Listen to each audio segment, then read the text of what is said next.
Halo adik-adik, hari ini kita akan belajar tentang pengisian dan pengosongan kapasitor. Nah, kalian tentunya sudah belajar di buku ataupun di internet tentang kapasitor tersebut.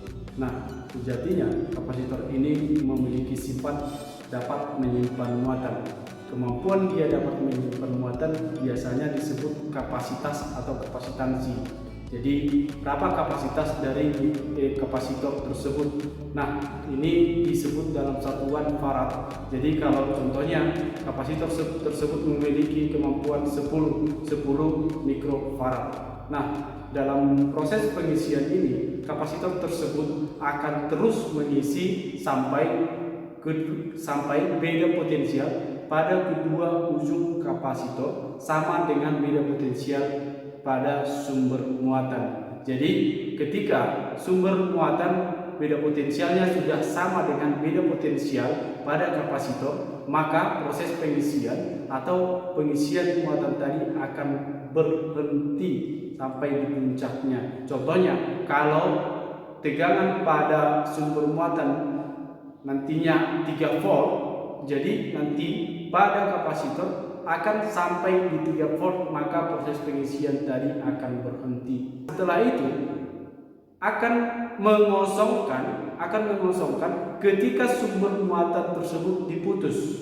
Jadi kalau sumber muatan sudah tidak ada, kapasitor tersebut akan mengosongkan secara perlahan.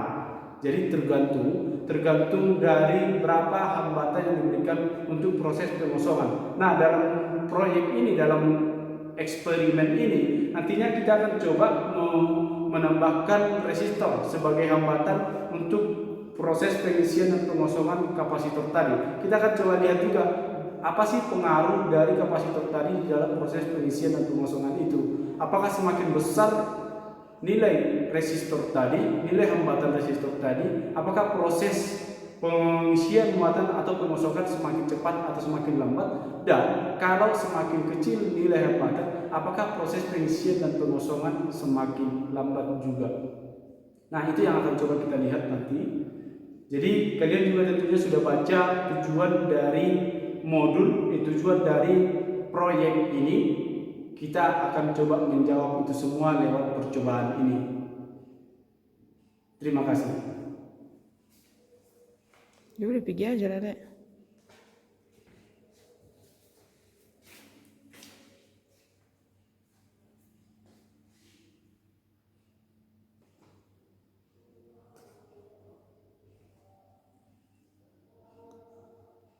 Sebelum kita mulai percobaan, terlebih dahulu kita akan mengenal komponen atau bahan yang akan kita gunakan untuk percobaan ini. Yang pertama tentunya kita akan menggunakan LabQuest Mini. LabQuest Mini ini kita gunakan untuk mengumpulkan data dan akan ditransfer ke komputer atau PC. Nah, setelah itu kita juga akan menggunakan sensor. Nah, ini adalah sensor tegangan atau di sini disebut differential voltage. Ini kita gunakan untuk mendata berapa tegangan dari sumber yang masuk ke kapasitor. Ini juga ada, ini adalah circuit board. Ini sebenarnya udah penyatuan secara keseluruhan. Ini ada resistor, ada kapasitor, ada lampu juga. Jadi di sini juga sudah lengkap, ada tombolnya. Ini akan kita gunakan, ada kapasitor dan resistor. Jadi nanti kita akan memakai komponen ini di dalam percobaan. Ini ada baterai. Sebenarnya untuk sumber muatan bisa kita gunakan, ada juga power supply. Tapi dalam keadaan ini yang kita gunakan adalah baterai ABC yang 1,5 volt. Kita gunakan 2. Nah, ini ada capit buaya. Ini ada capit buaya yang kita gunakan untuk menghubungkan antar komponen ke sumber. Baru kita gunakan juga untuk menghubungkan secara keseluruhan dari komponen tersebut. Sekarang kita lanjutkan ke percobaan. Kita akan coba merangkai dulu. Terlebih dahulu kita rangkai, kita masukkan baterai.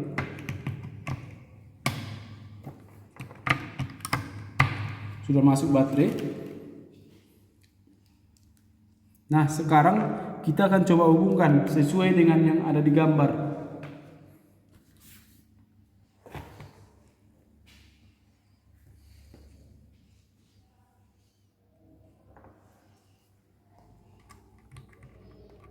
Dari positif sesuai dengan di gambar ya, masuk ke 32, dan ini juga masuk ke 34.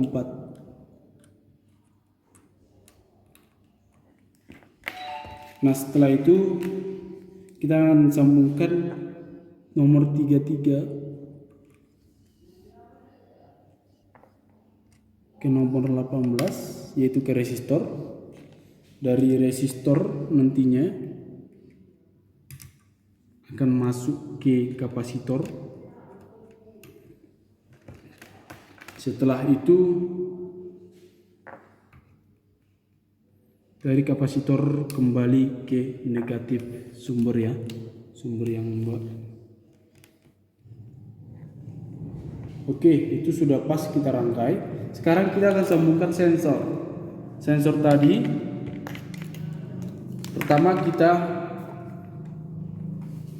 sensornya pertama kita sambungkan dulu ke LED quest mini.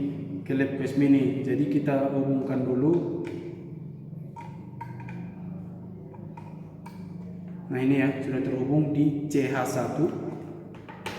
Nah, ini dia capitnya yang dua, yang merah dan yang hitam. Jadi dalam percobaan ini kita akan coba lihat sudah berapakah tegangan yang ada di kapasitor.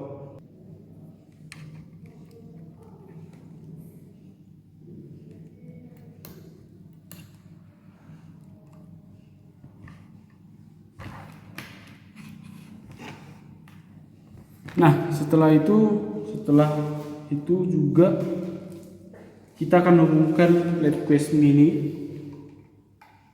Ini kita hubungkan LED quest mini ke komputer. Kita hubungkan ke komputer. Jadi kalau nantinya sudah terhubung dan Logger Pro sudah kita buka, warnanya akan berwarna hijau, warna lampu dari LED quest.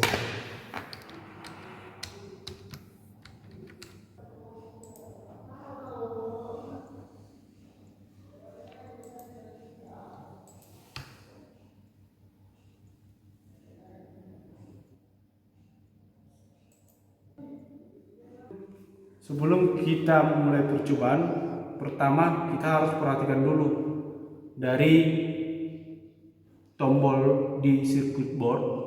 Ini yang pertama ada tombol di sini. Ini ada tombol. Ini sebenarnya tombol pengalih fungsi. Contohnya ini adalah kalau yang digunakan sumber muatan dari luar, contohnya power supply tadi.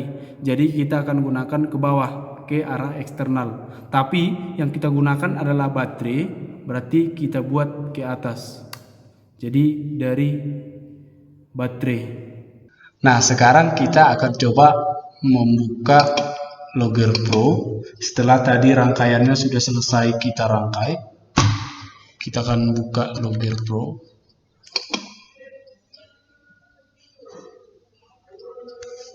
Di sini sudah ada tabel time dan potensial, berarti waktunya. Baru ini adalah tegangannya. Ini adalah indikator berapa tegangan dari kapasitor tersebut melalui sensor tadi. Dan ini grafik naik dan turunnya tegangan nanti yang akan kita coba dalam percobaan ini. Sekarang kita akan coba untuk percobaan pengosongan kapasitor. Kita akan mulai pengosongan kapasitor. Terlebih dahulu kita naikkan SW2 ke arah 32. Nah, pada indikator tegangan ini akan terlihat berapa tegangan pada kapasitor tersebut. Ketika tegangan tersebut sudah stagnan, contohnya dalam kondisi ini sudah sampai di 2,9 sekian volt dan tidak ada kenaikan atau penurunan tegangan lagi, sekarang kita akan coba percobaannya untuk pengosongan kapasitor. Sebelum kita mulai, kita klik collect dulu. Nah, sesuai dengan modul kita turunkan setelah 5 detik.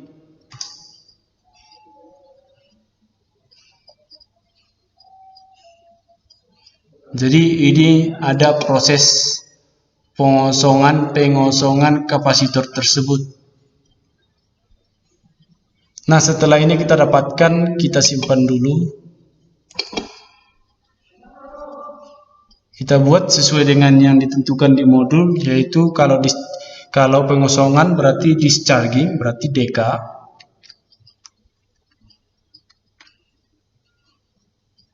Yang 100 ohm, 100 kilo ohm.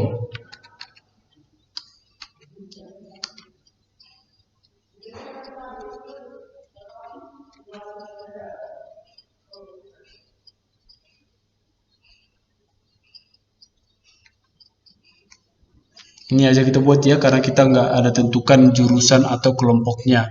Jadi DK 100 kilo ohm. Kita buat folder baru.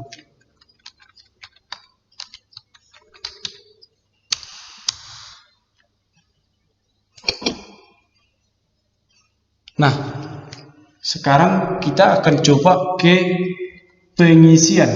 Jadi pengisian yang 100 ohm. 100 kilo ohm, pengisian yang 100 kilo ohm. Kita akan coba pengisian. Sekarang kita buat dulu. Jadi dalam pengisian ini kita klik collect sebelum tegangan dinaikkan.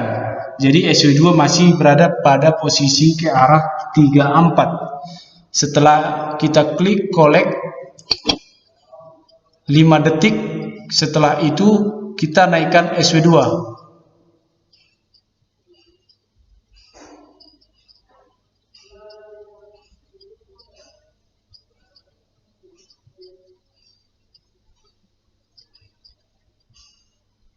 Nah, inilah dia grafik proses pengisian kapasitor. Bisa kita lihat hampir sama dengan yang sebelumnya, tapi yang sebelumnya dalam proses pengosongan, yang ini adalah dalam proses pengisian. Jadi time yang dibutuhkan hampir sama ya, hampir sama dengan pada pengosongan.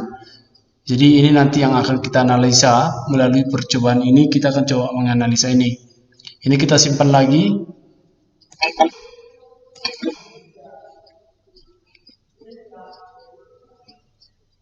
Karena ini adalah proses pengisian, berarti adalah charging, berarti kita buat CK 100 kilo ohm.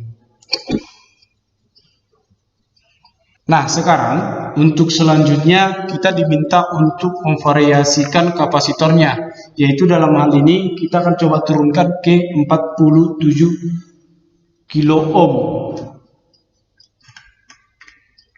Setelah kita turunkan ke 47 kilo ohm, sekarang kita lanjutkan ke proses pengosongan untuk kapasitor dengan resistor 47 kilo ohm.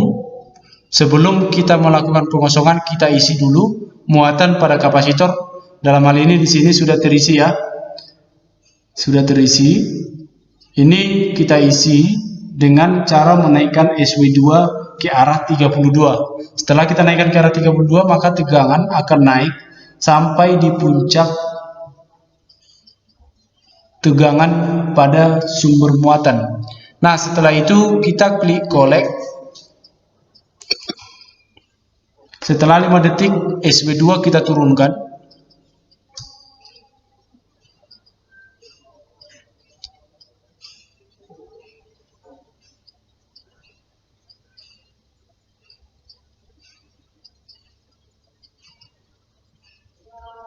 Nah, ini dia ya proses pengosongan kapasitor dengan resistor 47 kilo ohm. Kita simpan.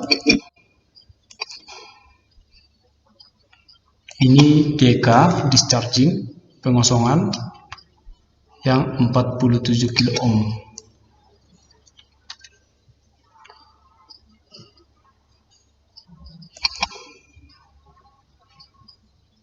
Sekarang kita akan lanjutkan ke proses pengisian kapasitor. Jadi kalau di proses pengisian ini kita pastikan bahwa tegangan masih di nilai paling low atau paling rendah. Setelah itu kita klik collect. Setelah 5 detik kita naikkan SW2.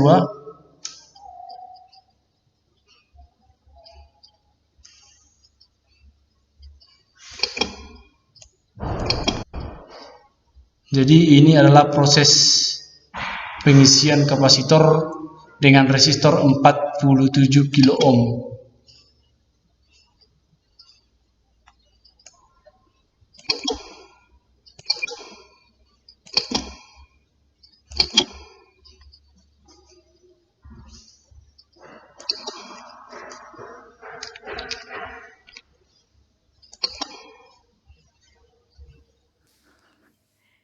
Nah, itulah dia tadi percobaan kita tentang pengisian dan pengosongan kapasitor. Selanjutnya, adik-adik akan coba mengambil data dari percobaan tadi dan silakan diolah untuk menjadi sebuah laporan dan semangat.